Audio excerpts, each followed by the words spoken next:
Hi everybody, this is Agnes from Sediment, and today let's explore 3 most iconic grape varieties behind the greatest sparkling wine in the world, Champagne, and taste wines made from them. Despite the fact that 8 grape varieties are allowed in Champagne, most of us only talk about the 3 most popular ones. They are Chardonnay, Pinot Noir, and often regarded as lesser grape, Meunier. Some consider Meunier as a lesser grape of Champagne. That's racism. That's racism. Recently, in 2022, another grape variety was permitted in the region, Voltis, a hybrid that is resistant to certain fungal diseases. Let me know in the comments if you would like me to make a video focusing on less talked grapes of Champagne. But today we will focus on 3 best-known grape varieties, Chardonnay, Pinot Noir, and Meunier. What they are, where they are planted, what they offer to the blend, and how they taste by sampling 3 champagnes made solely from each of them. And by the way, this video is sponsored by Vinesia, and more on them later. It is widely accepted that the best grape varieties suited for bottle-fermented sparkling wine, and that includes Champagne, are those that can be relatively neutral or non-aromatic, high in acidity, and develop lower levels of sugar. And some might argue that Chardonnay and Pinot Noir, which we will discuss further, are not necessarily neutral grapes, and I agree. After all, they pack so much flavor in still wines. However, in Champagne, different clones of these 2 grape varieties are preferred and actually allowed than, for example, in Burgundy, and they tend to deliver wines with more neutral characteristics, less phenolics, and higher acidity. Chardonnay is the only white grape variety amongst the top 3 planted grapes in Champagne, yet the majority of Champagne is white. It is widely planted and recognized around the world. In Champagne, it constitutes 31% of the plantings and is the queen of Côte de Blanc and its neighbor Côte de Sézanne. Here it excels in chalky, friable soils, producing wines that gather a cult following, and many are willing to pay enormous amount of money for a single bottle. For me, Chardonnay in Champagne contributes elegance, minerality, and floral characteristics, almost always accompanied by bright acidity and lean, quite focused body and often chalky texture. Pure Chardonnay champagnes labeled as Blanc de Blanc possess great aging potential, and they can develop creamy complexity and a nutty, toasted nose that simply seduces anyone who opens the bottle. For many, one of the most exciting red grape varieties in the world is Pinot Noir, and it certainly plays an important role in Champagne as well, with an average plantings of 38% of the total vineyards. It is widely planted in Montagne de Race and Côte de Bar, with the former producing wines with more structure and flesh, and latter offering more fruit-driven style. In the blend, Pinot Noir offers structure and body, and oftentimes depth of flavors, adding layers of earthiness, red fruits, and even spicy characters. With few exceptions, Blanc De Noirs made entirely from Pinot Noir are usually not as popular or praised as Blanc de Blancs, but they offer great versatility. Due to their fuller and richer palate, they can accompany a variety of dishes. Similar to Blanc de Blanc, the best champagnes made of 100% Pinot Noir possess ability to age for decades, developing breadth of flavors over time. Many refer to it as Pinot Meunier, but some time ago one of the winemakers corrected me, saying that it is not a clone of Pinot Noir, therefore it is best to call it simply Meunier, which I have done ever since. It actually constitutes around 31% of the total vineyards in Champagne. Currently it is experiencing a kind of rebirth in the region and is the main grape variety of Vallée de la Marne and has significant plantings in the Montagne de Race. I actually think Meunier can be marvelous, especially if handled by skillful winemakers. It tends to be more approachable when young, offering more fruit and immediate appeal quite early in its life, And as mentioned, when treated with respect at the right hands, it can also deliver wines that can be cellared and with age develop more complex flavors. Therefore, it should not be dismissed. And I actually plan to make a video dedicated only to Meunier grape variety. I have made a list already, but let me know in the comments which winemakers I should seek out for that video. But we have talked enough and my mouth is dry and it has been a long day, and glass of champagne is exactly what I need.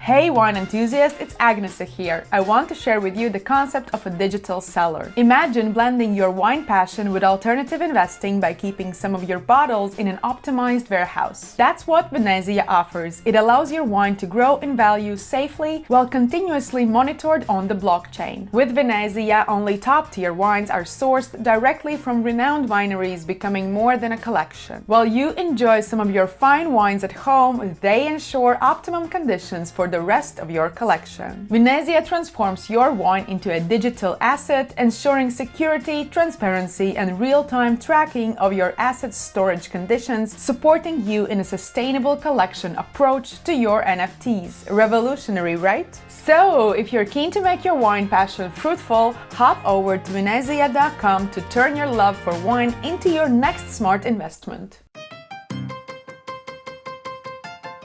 Alright, so the first wine poured in my glass is Blanc de Blanc, made entirely from Chardonnay from producer Larmandier-Bernier, and it is their regular cuvée Latitude. I don't understand what it is, but I can promise you, every time I smell glass of champagne, it just brings smile into my face. I love that nose, especially if that is beautiful, great champagne house. And Larmandier-Bernier is one of my favorite producers, and it's actually quite of my go-to Blanc de Blanc champagnes. And it does represent the Blanc de Blanc electricity on the nose. It is driven by pure white fruit, but there's also a lot of yeasty notes, brioche, freshly baked bread, croissant, baguette. It's just so inviting. Many of my friends and peers often describe this wine style as very lean and precise, but to be honest, whenever I taste it, I find it to be quite open and inviting.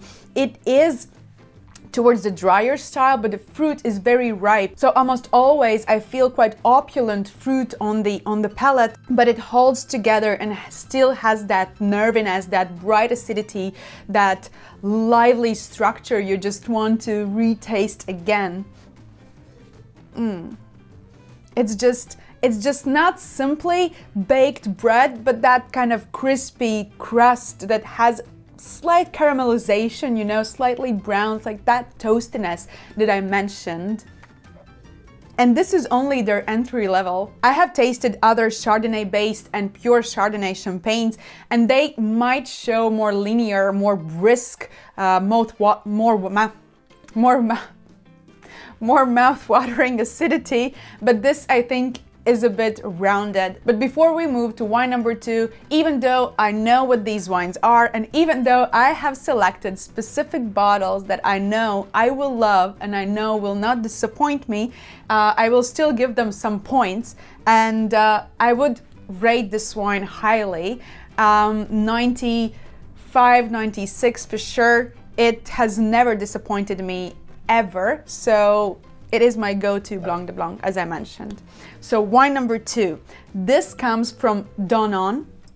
I hope I pronounced it right. The S should be silent. And this one comes from the southern part of Champagne and is pure Pinot Noir. And right away you can see in the color, of course, it does not show any pink hues, but the color is much deeper. It has that kind of brass hint to it, almost like golden straw. It definitely is slightly deeper in color, which might be hint, not always, but it might be hint that it is made from black grape varieties. And yes, This is definitely earthier in style. It does not have that pure white fruit flavors. It does not have that floral characteristics that we saw in the wine number 1 in the Blanc de Blanc. It has toastiness, it shows fleshy fruit. And in all honesty, it seems vinous. It seems that I'm not necessarily nosing sparkling wine or bottle fermented sparkling wine. It might as well be, you know, wine. It has that capacity, it has that breadth of wine. And the nose immediately gives you impression that this wine will be large on the palate. Let's taste it.